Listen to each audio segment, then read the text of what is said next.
pô. Vem cá.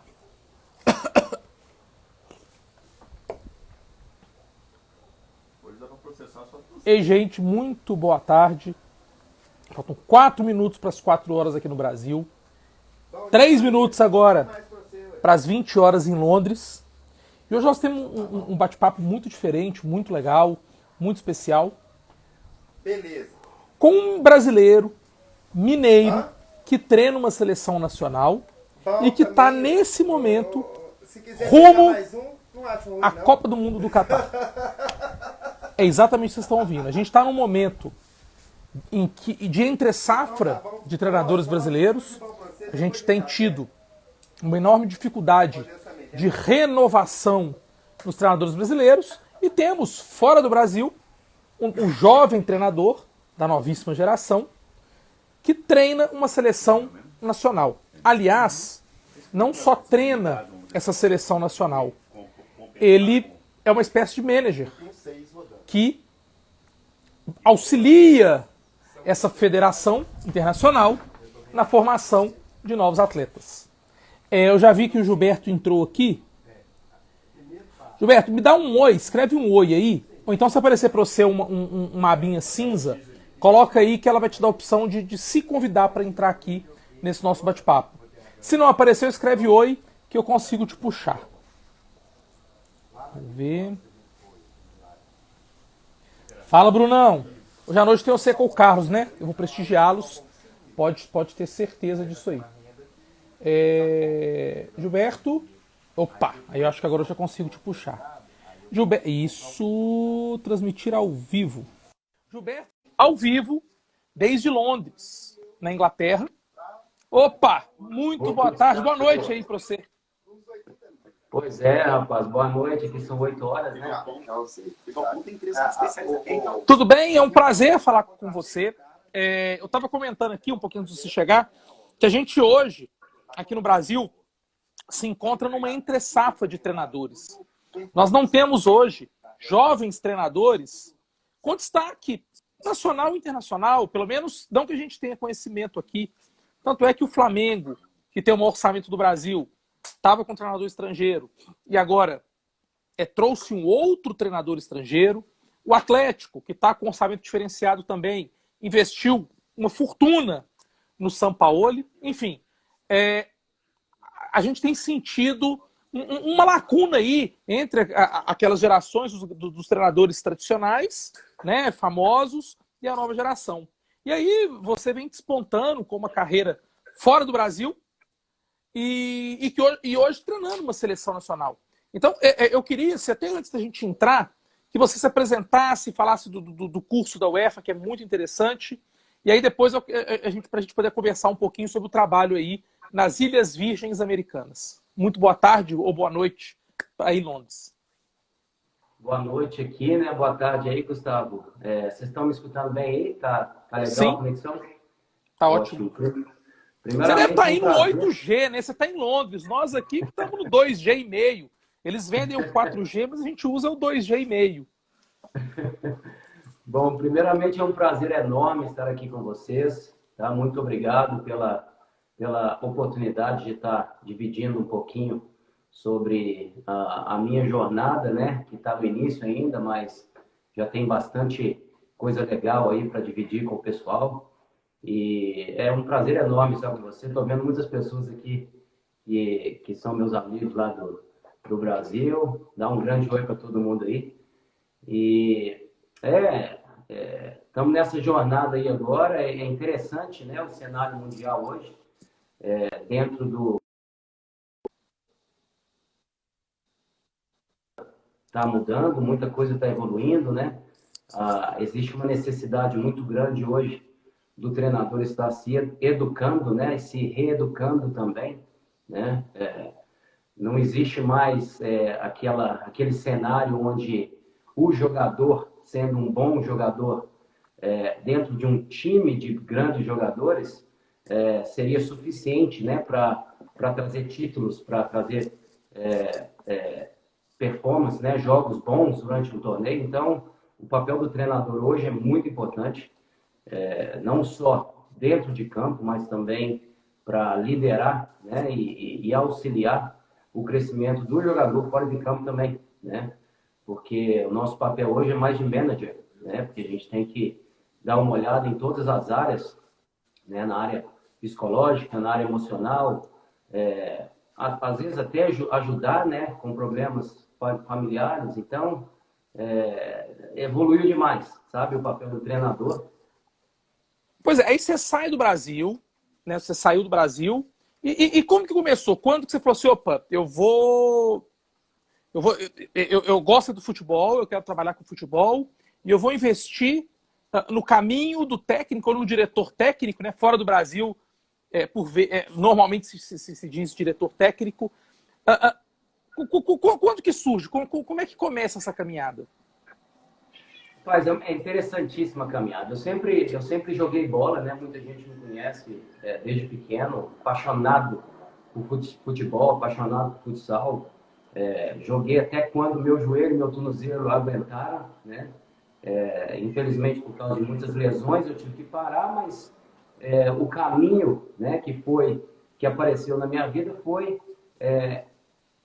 dentro da oportunidade de ajudar um pessoal aqui em Londres, cara. Que eu vim para Londres em 2001, né? Já estou aqui desde 2001 e por acaso, pessoal jogando uma pelada no parque, o pessoal estava precisando de alguém para ajudar um time de brasileiros aqui, da comunidade brasileira.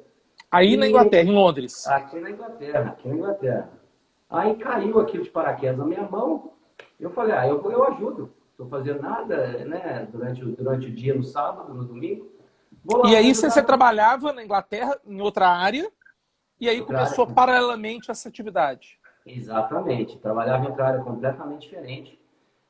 Aí eu comecei a dar um treinozinho, eu chamo de treinozinho, né? Porque na época foi mais um físico barra treino técnico para o pessoal, baseado naquilo que eu conhecia naquela etapa, né?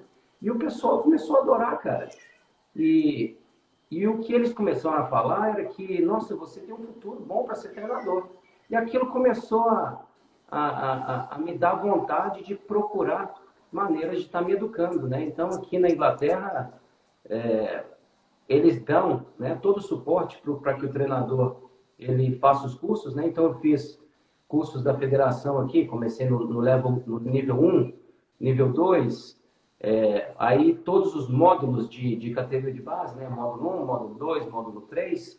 Aí o negócio começou a ficar mais sério, né? E eu cheguei a fazer a UEFA B, a UEFA A, e hoje, graças a Deus, eu consegui, entre 86 candidatos, ser um dos 20 candidatos convidados para fazer a Pro License, né? Que é o curso mais alto, né, que existe e muito respeitado, né? Eu estou fazendo a Pro License na Escócia.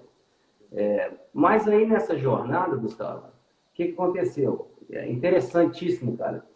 Eu conheci um amigo que hoje em dia é meu sócio, o Rodrigo, que dava treinos para o Barcelona, aqui na Inglaterra. Então, ele me convidou para dar os treinos com ele, né? Ele ficou sabendo que eu dava treino, eu tinha qualificações necessárias, e comecei ali a dar treino para o Barcelona aqui na Inglaterra.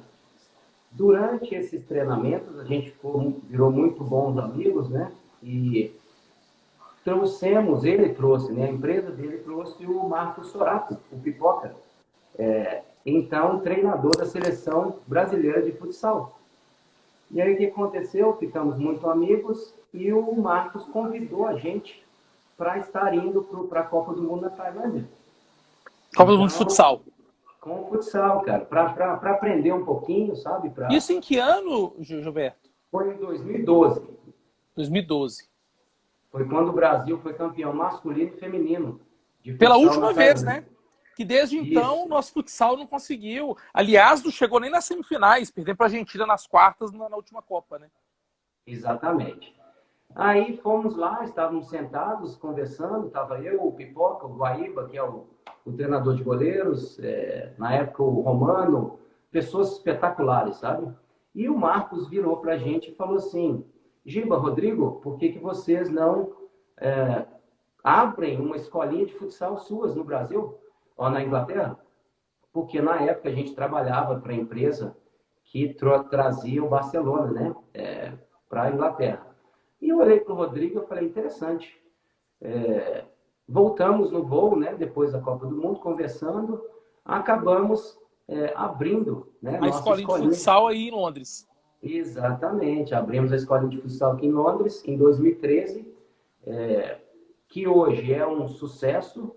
Já desenvolvemos aqui, dentro do nosso programa, mais de 9 atletas que representam ou representaram a seleção inglesa de futebol. Futebol de campo. Futebol de campo. E também alguns jogadores que hoje representam a seleção sub-19 de futsal. O futsal ele traz aqueles fundamentos, né, básicos, necessários, importantes para o campo. Exatamente. E eu sou apaixonado pelo futsal, sempre fui, entendeu? Eu joguei futsal e futebol. E essa ligação, futsal e futebol, criou um pouquinho, né, da minha filosofia de jogo para o futebol, né, que é um jogo de inteligência, um jogo de movimentação sem bola, um jogo onde perdeu a bola, vamos tentar recuperar a posse de bola imediatamente, sabe? Muito parecido com o estilo de jogo do Liverpool e do Barcelona, né, há alguns anos atrás. E essa história do futsal com o futebol criou, né, uma necessidade muito grande para que eu estivesse procurando cada vez mais melhorar e aprimorar dentro do esporte, né? E hoje você é treinador da Seleção Nacional das Ilhas Virgens Americanas, da Seleção Olímpica, e trabalha ali como uma espécie de manager, buscando auxiliar uma federação que hoje, né, não faz parte da elite, no desenvolvimento de atletas, é isso? Isso, exatamente. A jornada começou com a seleção das Ilhas Virgens, começou em 2018, em julho de 2018. Eu liguei para um amigo meu, acho que muita gente aí que está assistindo lembra dele, conhece ele, o Marcelo Serrano.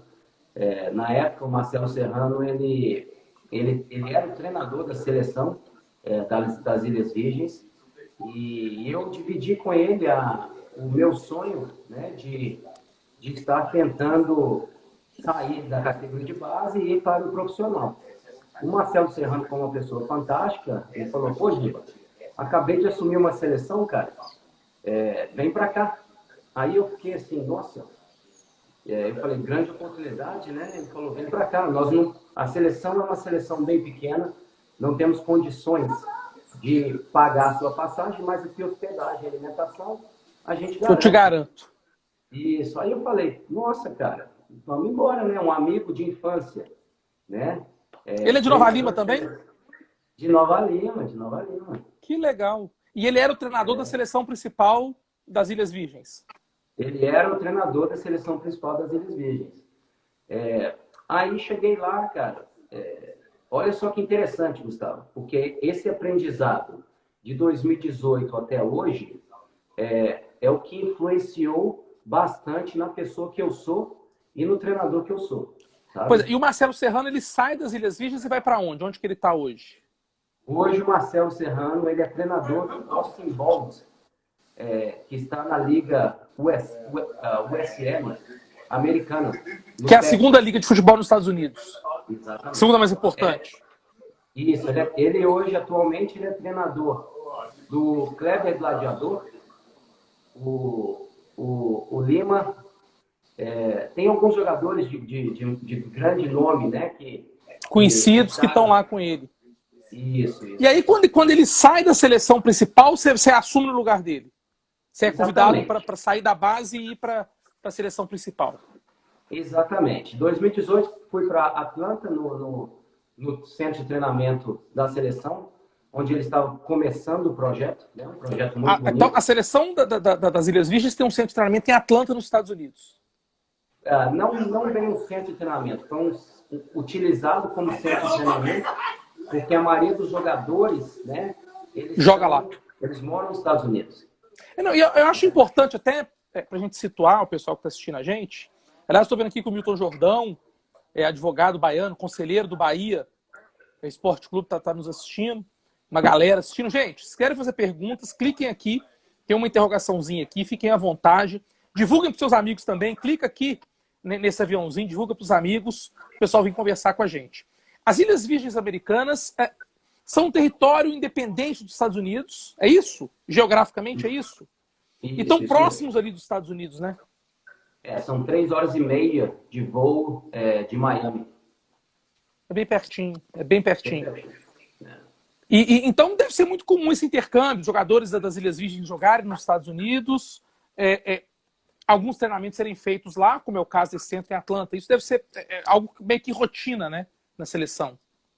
Exatamente. É para facilitar, né, a identificação de atletas, porque muitos saíram da ilha novos, né, com idade nova, e às vezes eles perdem, né, onde esses jogadores estão morando.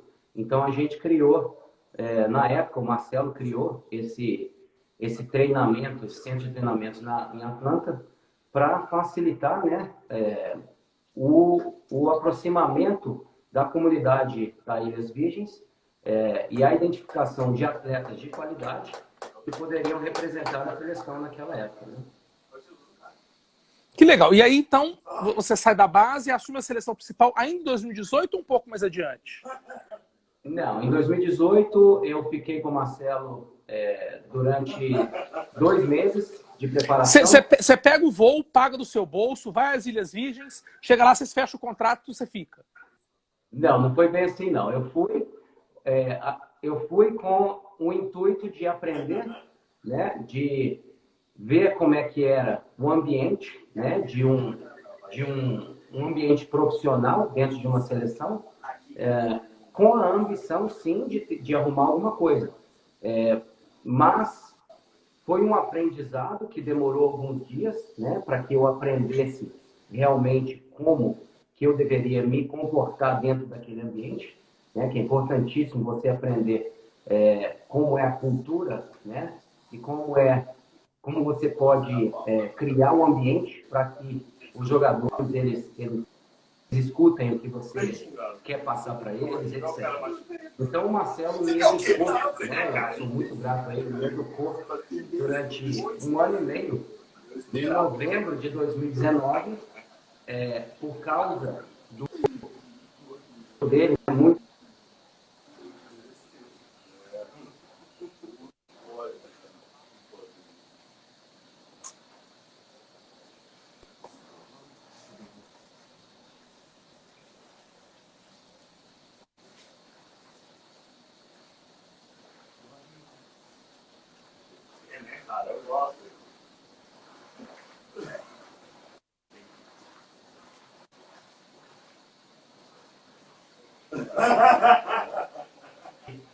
Que trabalha para que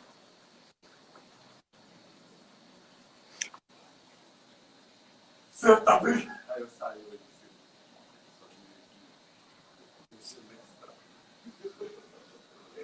Parece que o som tá falhando. O pessoal tá dizendo aí. O meu som ou o som do Gilberto, gente?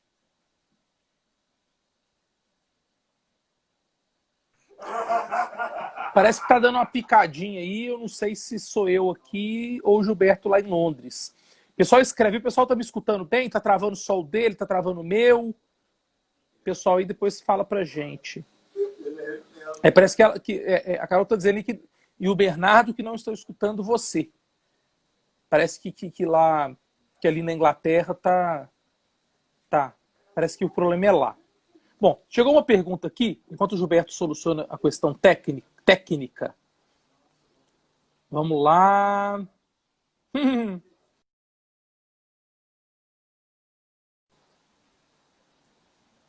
Giba saiu, ele deve estar voltando. O pessoal querendo me provocar. O Daniel Bisoni, meu amigo, advogado do direito esportivo, agente de atleta. Vou te chamar de volta, Gilberto, peraí. Ator e um gato, né? Perguntando se R10 ou Reinaldo. Cara, o maior jogador da história do Atlético foi o Ronaldinho Gaúcho, não tem dúvida. O Reinaldo, eu costumo dizer que acho que até hoje, se ele vê uma camisa rubro-negra no varal, ele sai correndo. A gente foi freguês do Flamengo a vida inteira. E o R10 chegou aqui, foi campeão da Libertadores, então na minha cabeça não tem nem comparação. Vamos ver se o Gilberto volta. Gilberto, se você estiver me ouvindo, eu tentei te puxar aqui. Vamos ver, transmitir ao vivo com o Gil, vamos ver se vai dar. Você não está conseguindo participar. Sai da minha live, volta e escreve oi. Que aí a gente... O Gilberto vai contando pra gente como que ele... como que de Londres, né, onde ele mora até hoje, depois eu vou perguntar isso pra ele chega à direção técnica da seleção das Ilhas Virgens Americanas.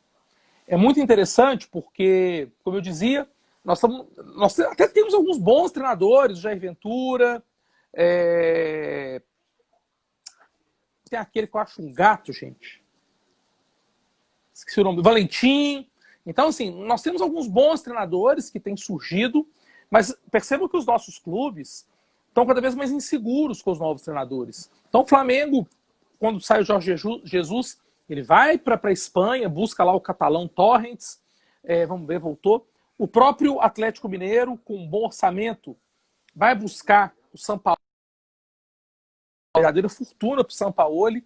Ou seja, a gente tem sentido aí a falta de bons treinadores. A verdade é que há 10 anos atrás, quando se falava em seleção brasileira de futebol, a gente pensava em 3, 4, 5 treinadores. Hoje, se o Tite sair, a gente não tem quem pôr, né? A gente fica inseguro, talvez o Renato Gaúcho e tal. Gilberto voltou. Então, você estava contando pra gente que você volta, que você é muito grato ao Marcelo Serrano. E aí, e quando que você assume a seleção das Ilhas Virgens? Eu assumi a seleção em 2019, novembro de 2019. E quando começaram ou começarão as eliminatórias da CONCACAF? Porque me parece que as Ilhas Virgens Americanas começam antes, né? O ranking, ela começa em fases preliminares. Quando que vai começar, se é que já começou, as eliminatórias para o Catar? Exatamente. A gente recebeu uma comunicação da CONCACAF e da FIFA semana passada, confirmando que as eliminatórias para a seleção das Ilhas Virgens vão acontecer tudo dando certo, né? Nada influenciando de maneira negativa, em outubro e novembro desse ano. E aí vocês fazem um jogo preliminar com as Ilhas Virgens Britânicas, é isso? Ou não? Não, como é que funciona? Agora, nesse mês de agosto, agora, haverá um sorteio, né? São grupos de 4 equipes, onde você joga um jogo em casa, 2 jogos em casa e 2 fora. E o vencedor do grupo se classifica para a próxima etapa, que é Só classifica um? Só classifica um, exatamente. Olha só. E nessa primeira fase são quantas seleções? São 4 seleções. Não, pois é. São 4 seleções num grupo. Mas esse sorteio comporta quantas seleções? São 35 seleções nesse sorteio. 35. E quais são as seleções mais fortes aí que você torce para não cair na sua chave? Cara, Canadá, né, que a gente já jogou contra eles ano passado, foi um jogo muito difícil. Em 2018 jogamos contra eles, um jogo muito difícil. Curaçao também é uma seleção muito forte. O Haiti, né, que está despontando aí como uma das grandes surpresas, né, no Caribe. Essas são umas das... E os Estados Unidos, né, mas os Estados Unidos, creio eu, que já classificado. Estados Unidos, México, Costa Rica deve começar já porque a CONCACAF vão tendo ali as fases preliminares e chega no hexagonal final para classificar 3, né? Exatamente.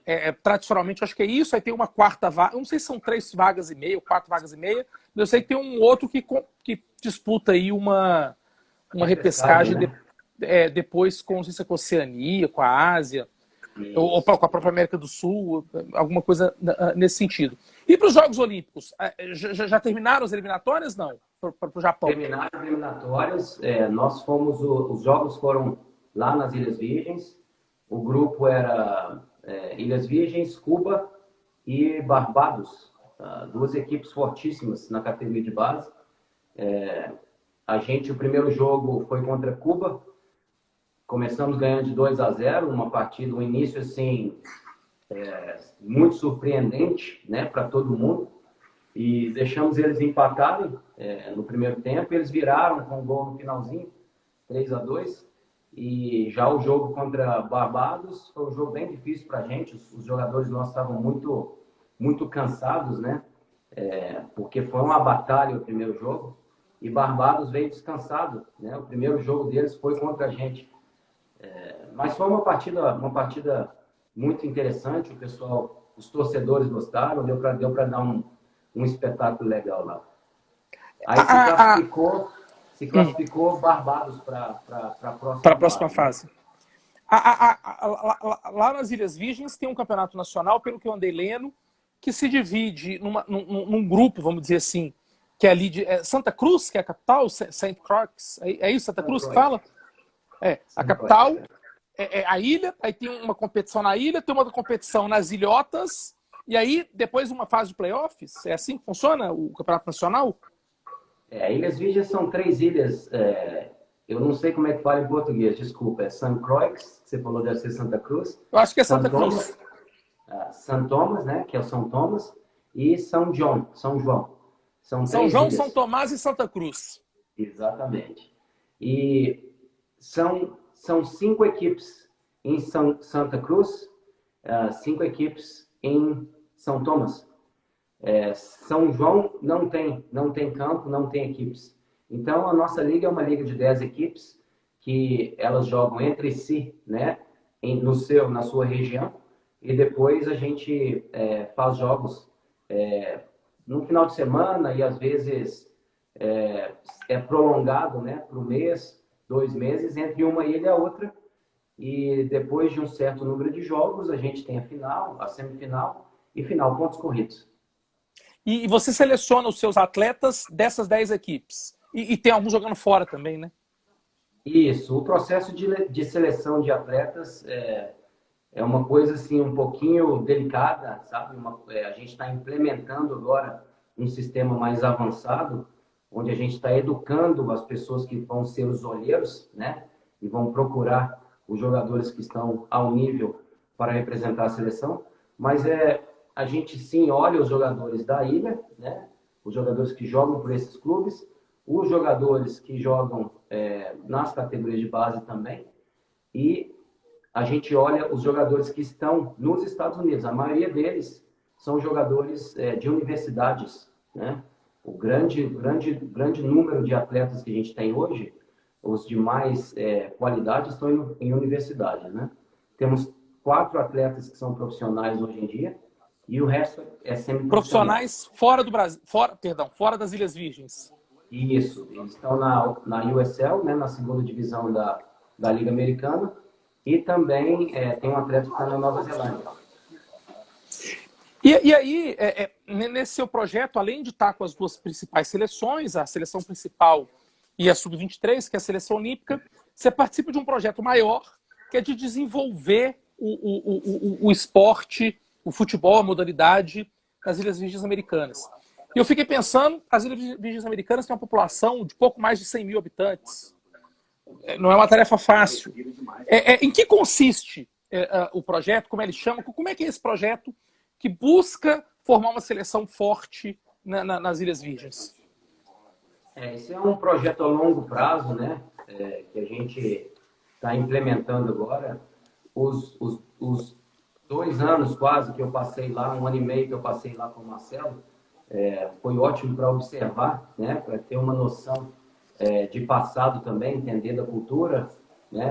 Ver onde eles estão atualmente, né? Dentro do cenário do futebol, e ver o que a gente pode implementar para auxiliar o desenvolvimento e uma melhora, né? Para um futuro mais competitivo. Então, a gente criou um projeto que se chama Grow the Game, né? Que é o crescimento do esporte. É um projeto fantástico que começa com a identificação de pessoas, né, que podem estar na liderança. Essas pessoas vão nos auxiliar a criar o ambiente, né, um ambiente correto, um ambiente de alta performance, né, que é necessário, de mais profissionalismo, para que a gente altere um pouquinho a maneira com que eles fazem as coisas, né, sendo isso melhorar um pouquinho a cultura dentro do esporte na ilha. Eu fico imaginando que o futebol é um esporte tão desenvolvido, mas eu dei uma entrevista, saiu hoje, no MS Esportes, que é um portal desportivo de Angola, e me perguntaram algumas, ou a razão, do Brasil ser essa potência desportiva, especialmente no futebol. E um dos grandes fatores que a gente tem aqui no Brasil é o fato de sermos um país muito grande, com 250 milhões de habitantes. Quer dizer, o potencial que a gente tem de formação de atletas nas mais variadas modalidades é muito grande. Ao passo que, se eu pego o Uruguai, por exemplo, que tem ali 8 milhões de habitantes, 5 milhões de habitantes, um pouco mais do que a grande São Paulo, um pouco menos, é muito mais difícil. O Uruguai se mantém lá no top 10 do mundo. E pensar num país com 100 mil habitantes, 110 mil habitantes, a população, sei lá, de Nova Lima, por exemplo, né? E você arregimentar, fazer formação com um material de trabalho de poucos jovens, né? Não deve ser um país com índice de natalidade tão alto. É um desafio, né? É um desafio muito grande, mas esse foi um dos motivos pelo qual eu aceitei essa oportunidade, sabe? Eu estou num momento da minha vida que eu quero ajudar ao máximo as pessoas dentro do esporte. E o crescimento do futebol dentro do país vai ajudar não só na mudança da cultura, mas vai ajudar muita gente, né? Porque eu vejo as Ilhas Virgens como o Brasil, sabe? Tem muita gente lá que sofre, sabe? Com relação ao dia a dia, né? Não tem oportunidades, né? Eles são vistos de uma maneira diferente pelos americanos em geral, sabe? Então, é uma dificuldade, sim, por causa do número de atletas que a gente tem disponível, mas eu vejo como uma possibilidade muito grande de mudar o futuro de muitas pessoas, sabe? Implantando, né? Preparando as coisas de uma maneira profissional, porque, Gustavo, tem jogador lá, cara, a primeira vez que eu fui lá, eu vi menino de 12 anos, craque, menino craque de bola, cara, igual brasileiro, sabe? Jogador de rua, entendeu? Pega a bola e sai driblando. E aí, quando eu vi aquilo, eu senti uma necessidade muito grande de estar guiando essas pessoas, não somente dentro de campo, mas fora de campo também, porque eu vejo muitos crimes lá, sabe? Muitas pessoas que vão para o caminho errado. E o nosso trabalho não é um trabalho somente voltado para o futebol, sabe? É um trabalho que vai ser também voltado para educar, né? As pessoas em como ver a vida de uma maneira diferente e ver que se você trabalhar duro, se você tiver valores, né, corretos e se você tiver as pessoas certas ao seu lado, você pode alcançar alguma coisa grande no futuro. Então, esse é o motivo maior pelo qual a gente está lá. A gente sabe que é uma dificuldade, né, por causa do número de pessoas, mas é um trabalho muito gratificante, sabe? O futebol, o esporte, ele tem esse condão, né? Ele vai além de ser somente uma modalidade esportiva. A gente costuma dizer que não é só futebol. E esse trabalho social acaba sendo extremamente relevante. Muito embora eu acredite que as Ilhas Virgens, até por ser um território americano, deve ter uma condição financeira, uma condição social melhor do que a nossa aqui no Brasil, o esporte tem muito essa capacidade de resgatar pessoas das coisas erradas, né? Do caminho da criminalidade, drogas, dentre outras coisas. Você está em Londres. Ao longo da temporada regular, quando não estamos em pandemia, você fica nas Ilhas Virgens. Como é que funciona? E sua dedicação hoje é exclusiva para os selecionados das Ilhas Virgens? Isso, a minha dedicação exclusiva hoje, eu consegui um contrato bem flexível, onde eu passo 15 dias na ilha, 15 dias em Londres todo mês. É importante porque tem a escola futsal aqui na Inglaterra também, que eu ainda sou diretamente ligado, né? Não como antes, né? Mas é importante também voltar para estar vendo a família, né? Que eles ficaram aqui em Londres. Mas são 15 dias aqui, 15 dias lá. Porém, quando tem algum torneio, geralmente eu fico durante mais de 15 dias, que aí vai de 20 a 25 dias, né? Direto para a preparação lá nas Ilhas Virgens. E você acha que as Ilhas Virgens têm chance de passar de fase e realmente buscar uma classificação inédita já para o Catar? Ou agora o que vier é lucro, o pensamento é para 2026, que até a Copa vai ser aí nos Estados Unidos, no Canadá e no México? Qual que é a expectativa? Como treinador, a gente tem sempre que mostrar para os jogadores que, né, a gente tem confiança de que vai fazer um torneio bom, né? A gente sabe das limitações que a gente tem, a gente sabe que no FIFA Ranking a gente está bem abaixo da maioria das seleções, temos o pé no chão, né? Sabemos que é um trabalho a longo prazo, mas os jogadores que a gente tem hoje, eles receberam essa responsabilidade de uma maneira muito positiva de serem pessoas que vão modular ou moldar a nova geração. Então, eles estão preparados para comer grama, cara. Independente de quem a gente for jogar, sabe? Independente da gente não ter uma preparação física ao alto nível, né, como outras seleções têm, mas preparados para dar tudo dentro de campo, eles vão estar. E, taticamente, a gente vai dar para eles todas as ferramentas, né, para que eles possam pegar de frente a frente com qualquer equipe. E qual que é o estilo de jogo do Gilberto? Mais pro ataque? Segura mais o jogo para um contra-ataque? É o quê? Mano Menezes, Parreira, Tele Santana? Qual é o estilo de jogo? Como é que você gosta de botar seu time para jogar? Cara, como eu disse antes, eu sou um amante do futsal, né? O meu estilo de jogo, ele é aquele que a gente joga organizadamente, né? A gente tem uma disciplina tática, né, dentro do campo, e a gente se adapta a qualquer momento, né? A gente se adapta a jogar contra uma equipe que tem posse de bola, né? Então, como que a gente joga contra uma equipe que tem posse de bola? Assim que a gente perder, vamos contra-atacar rápido. Vamos tentar pegar eles no contra-pé. Quando a gente joga contra uma equipe que não só gosta da posse de bola, mas que estica muito a nossa equipe, a gente fica na nossa metade, vamos utilizar uma maneira de sair, ganhar a bola, né? Fazer o jogo de uma maneira onde a gente vai levar eles para o lado mais fraco, vamos ganhar e vamos também sair no contra-ataque, explorando o espaço atrás. E o meu estilo no momento, eu estou desenvolvendo um estilo dentro do que a gente tem na ilha, né? Do material humano que você tem disponível aí. Material humano. Nós não somos uma equipe que a gente vai ter posse de bola, né? Nós somos uma equipe que a gente não vai ter posse de bola, então a gente tem que trabalhar dentro do treinamento diário para o que a gente faz quando a gente ganha a bola, né? Como que a gente pode fazer efetivamente quando a gente ganha a bola e como a gente pode fazer efetivamente quando a gente perde a bola. Porque as outras equipes vão ter mais posse de bola que a gente, né? Mas o meu estilo, né, que eu estou preparando para o futuro, é um estilo de jogo alegre, cara. Estilo de jogo alegre, sabe? Eu dou liberdade para os atletas. E da onde vem a sua inspiração? Tem algum treinador referência que você gosta, do presente, do passado? Cara, Tele Santana, sabe? Tele Santana sempre foi uma inspiração muito grande para mim, sabe? Eu tenho o livro dele aqui em casa, um dos primeiros livros que eu li de treinadores, sabe? Uma pessoa fantástica.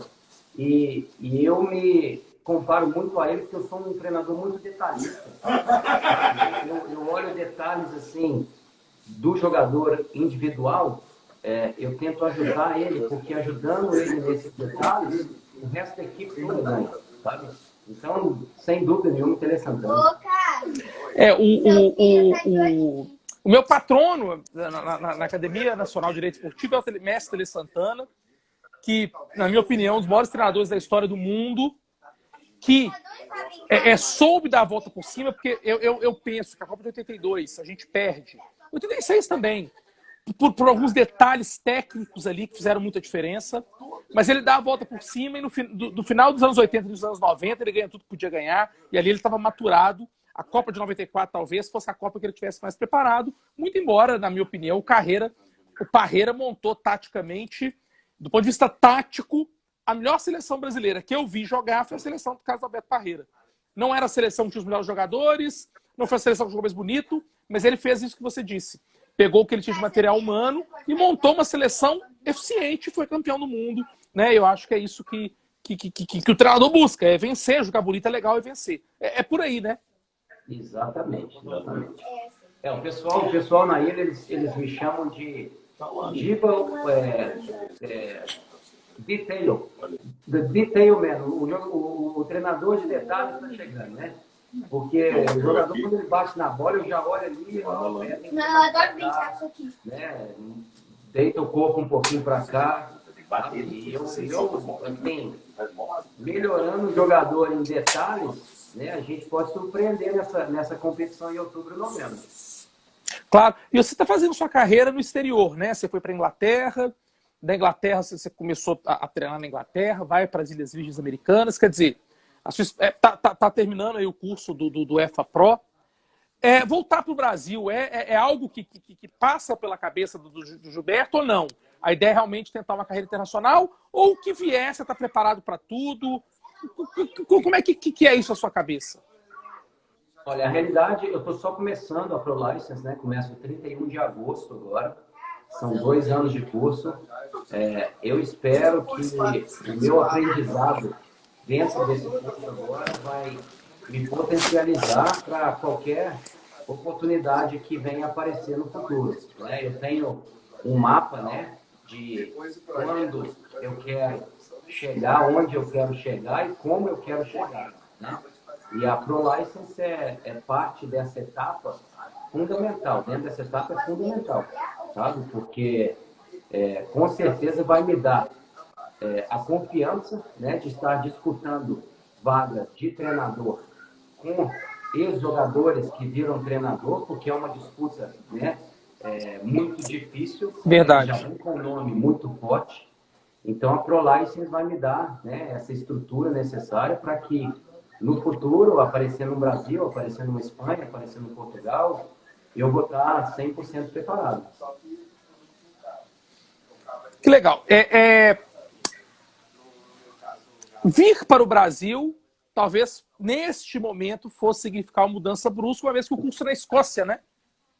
O curso é na Escócia, exatamente. O curso é na Escócia. E aí, você vai, nesse período, até o Catar, você, pela maneira como, né, foi feito o contrato, você consegue conciliar o curso com a atividade de treinador. A gente tem alguns treinadores, o próprio Carlos Alberto Parreira, ele faz uma carreira muito mais forte no exterior do que no Brasil.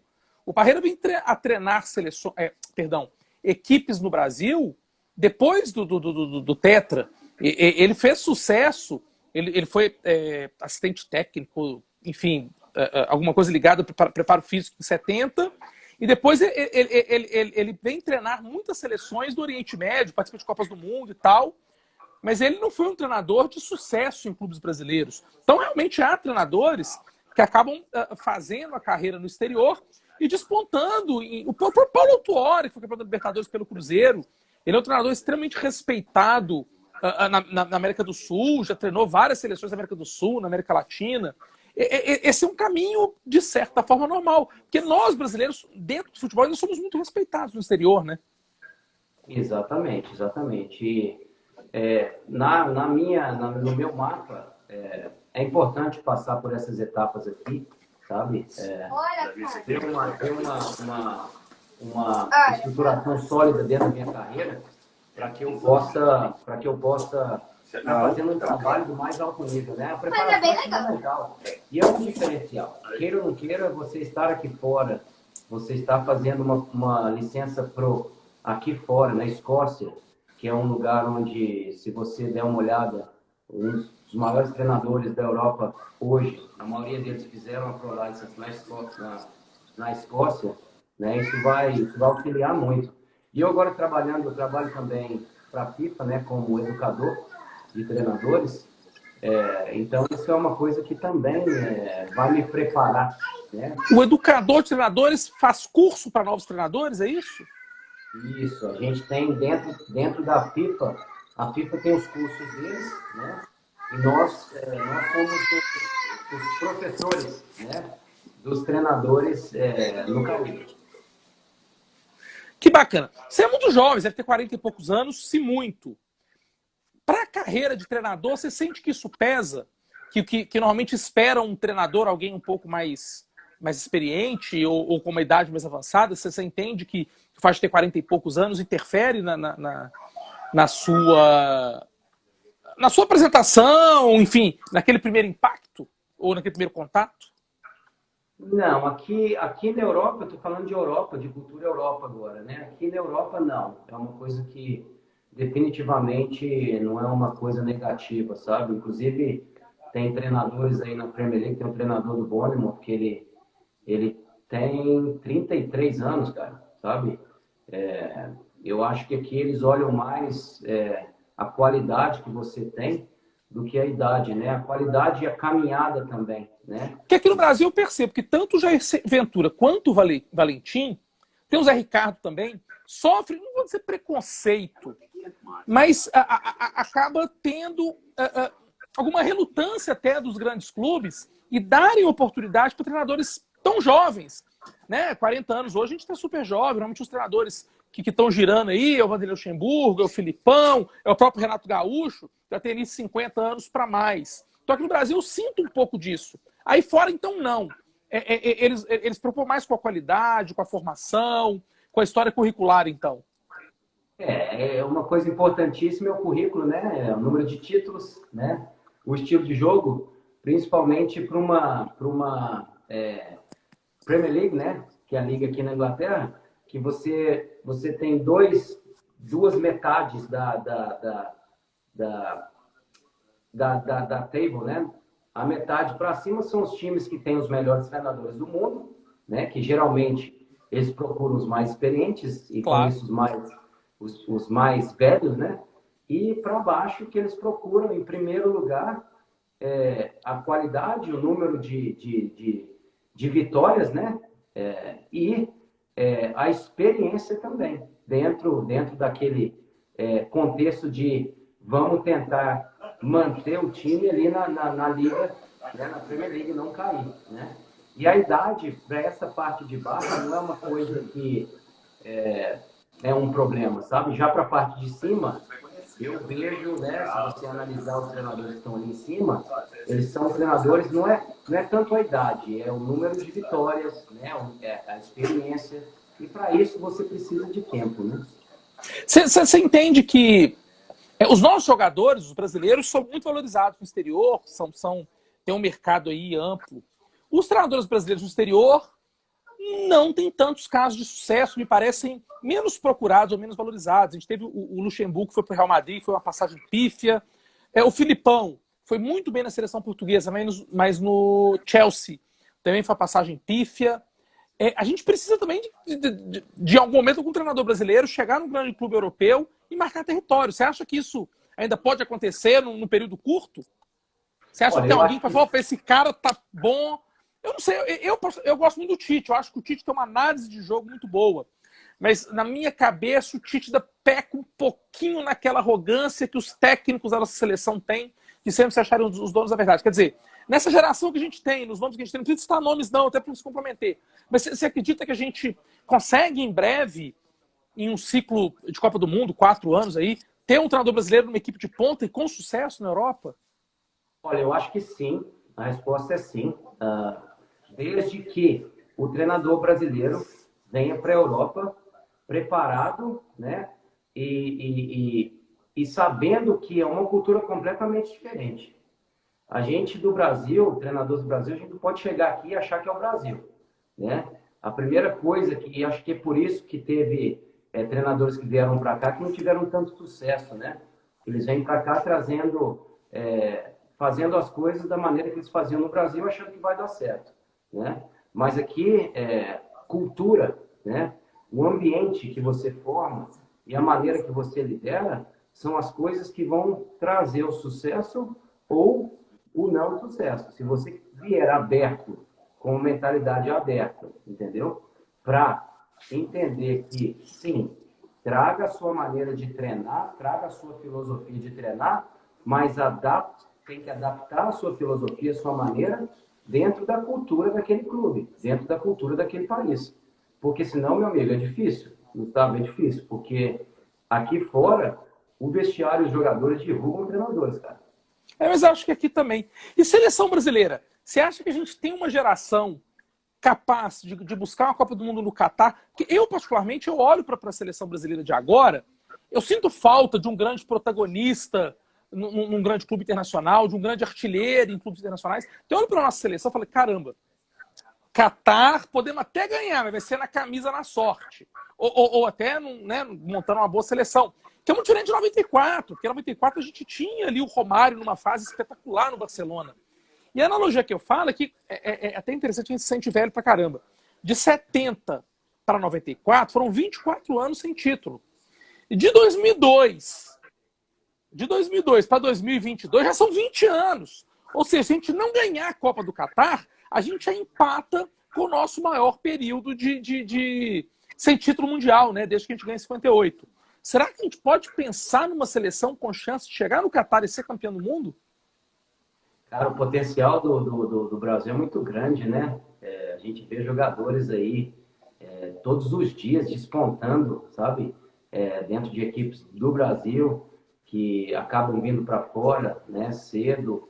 Eu acho que o mais importante para a seleção conquistar uma Copa do Mundo hoje é fazer um trabalho de identificação de atletas e auxiliar esses atletas, né, nessa caminhada aí para chegar na seleção, assim, no pico da carreira deles, ou no mais alto nível dentro da carreira de cada um, sabe? Eu acho que é uma coisa que é possível, sim.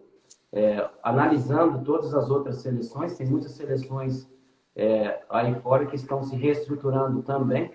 Então, a possibilidade e a oportunidade da seleção brasileira, né, conquistar alguma coisa é muito grande, muito grande. Gilberto, a gente já está caminhando para o final, daqui a pouco o Instagram derruba a gente. Eu achei muito interessante porque aqui no Brasil pouca gente sabe que você está aí nas Ilhas Virgens, comandando uma seleção que pode chegar à Copa do Mundo, sendo uma espécie de manager, quer dizer, coordenando todo um projeto de desenvolvimento do futebol. Eu queria que você se apresentasse. Que esse vídeo, a Carol até perguntou aí, ele fica aqui no meu IGTV, eu vou lançar ele para o meu YouTube também, e depois eu quero conversar com você para ver se você me ajuda a produzir um texto nas minhas colunas sobre o futebol nas Ilhas Virgens, sobre o projeto. Eu acho importante que o meio do futebol brasileiro saiba que temos jovens promissores despontando pelo mundo afora. Eu até brinquei com você que, às vezes, numa pesquisa rápida no Instagram, a gente vê Giba Coach, e o coach acaba trazendo para nós brasileiros, né? Tudo bem, o coach nos Estados Unidos, para os países de língua inglesa, ou os países que tenham o inglês como uma segunda língua de verdade, que aqui no Brasil não é a verdade, talvez entendam, mas aqui no Brasil o coach traz uma outra conotação. Então eu queria que você aproveitasse esses 5 minutinhos que a gente tem para se apresentar, para falar aí em 2, 3 minutos um pouquinho de você, se colocar à disposição, colocar seus meios de comunicação.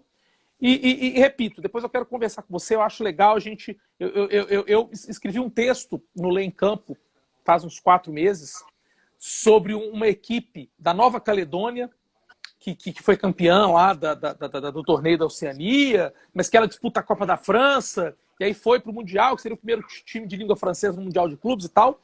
E eu gosto de discutir essas questões, essas novidades. Eu acho muito legal a gente abrir um espaço para conhecer o projeto das Ilhas Virgens e falar um pouquinho do seu trabalho. Vamos lá, uns 2, 3 minutinhos para o Instagram não derrubar a gente. Bom, para quem não me conhece aí, né, eu estou na seleção das Ilhas Virgens hoje, com um trabalho a longo prazo, né, de desenvolvimento não só da seleção, mas de desenvolvimento de toda a estrutura dentro do país, desde treinamento de crianças de 3 anos de idade, né, que é importantíssimo, ter uma coordenação motora legal para chegar numa idade mais alta, mais avançada, preparada, né, para o esporte, até ajudando os clubes a virarem clubes mais profissionais, ajudando os meios de comunicação a mandar as mensagens, né, de maneira efetiva, tentando trazer a comunidade, né, para o lado do futebol, porque hoje, como somos Estados Unidos, né? Os esportes mais fortes lá são basquete e beisebol. Então a gente está ali numa disputa acirrada com eles para atrair o maior número de jogadores, o maior número de crianças, né? Uma atenção maior, para que através desse desenvolvimento, né, a gente consiga criar no futuro uma seleção mais competitiva, né? É um trabalho espetacular. Já estou aqui na seleção das Ilhas Virgens desde julho de 2018, assumi como treinador e manager em novembro de 2019. Estamos agora começando o processo de preparação para competição em outubro e novembro. Inclusive, na terça-feira eu conversei com todos os jogadores, fiz grupos de 5 jogadores por posição, deixando eles a par do que está acontecendo e falando que a preparação começa a partir de segunda-feira desta semana agora. Mandaremos aí um programa de preparação física, técnica, tática e mental para eles também, para que a gente possa chegar em setembro, onde vamos estar juntos pela primeira vez, depois de bastante tempo, preparados, né, para que o nosso papel como treinador e como grupo de treinadores é implementar a maneira de jogar, a maneira tática de jogar, né? E tentar fazer o melhor possível para que a gente surpreenda algumas seleções aí, que vai ser uma coisa muito boa para o país. E, eu tenho certeza que... Pode concluir. E me coloco à disposição para todo mundo que quiser conversar, quiser saber um pouquinho mais, né, da seu Instagram é coach, Giba _ coach? Coach Giba, coach _ Giba, exatamente. Coach _ Giba. Divulga pra gente, quando a seleção for jogar, manda pra gente a data do jogo, se tiver algum link pra gente poder assistir. Eu às vezes acesso o Maicujo, fico vendo jogos de seleções, de torneios. A gente que é apaixonado por futebol, isso é muito legal. Eu tenho certeza que essa sua experiência na seleção das Ilhas Virgens é muito importante, não só para a sua carreira, mas tão importante quanto, ou mais, para a gente pensar no desenvolvimento técnico do treinador brasileiro e que você possa, assim que terminar o seu curso, assim que fizer um excelente trabalho nas Ilhas Virgens, voltar para o Brasil, pegar uma equipe de ponta, porque a gente está precisando arejar muito a cabeça e modernizar muito o futebol brasileiro. E eu tenho certeza que são jovens que toparam desbravar o mundo por conta própria, sem o apoio da federação, sem o apoio de ninguém, e trilhar um caminho para buscar isso daí. Gilberto, muito, muito obrigado. Valeu demais. Bate-papo, eu olhei agora, são 5 para 5. Daqui a pouco eles realmente vem aquela contagenzinha regressiva e aí eles derrubam mesmo. Muito obrigado pelo bate-papo. Repito, esse vídeo ele fica aqui no IGTV e depois ele ficará disponível no YouTube até o final da semana que vem. Eu lanço no YouTube. E valeu demais, muito obrigado. Muito sucesso. E participa, gente. Quando for jogar, bota lá no seu Instagram. Se tiver link para a gente poder assistir o jogo daqui, coloca o link, que vai ser muito legal poder te acompanhar. Pode ser. Combinado? O apoio dos amigos do Brasil vai ser muito importante. Obrigado pela oportunidade, tá? Imagina, eu que te agradeço por ter topado. Para mim foi uma honra conversar com o treinador de uma seleção nacional. Né? Nós estamos aqui, eu estou batendo papo com o treinador de uma seleção nacional apto a estar na Copa do Mundo do Catar. É muita coisa isso. E o brasileiro precisa saber disso. Que temos um brasileiro fazendo sucesso no exterior. Aliás, um mineiro de Nova Lima, meu conterrâneo, fazendo sucesso no exterior. Cara, um grande abraço, fica com Deus. Muito, muito sucesso, vamos falando. Valeu demais. Muito obrigado, viu? Abraço para vocês também. Valeu. Um abraço.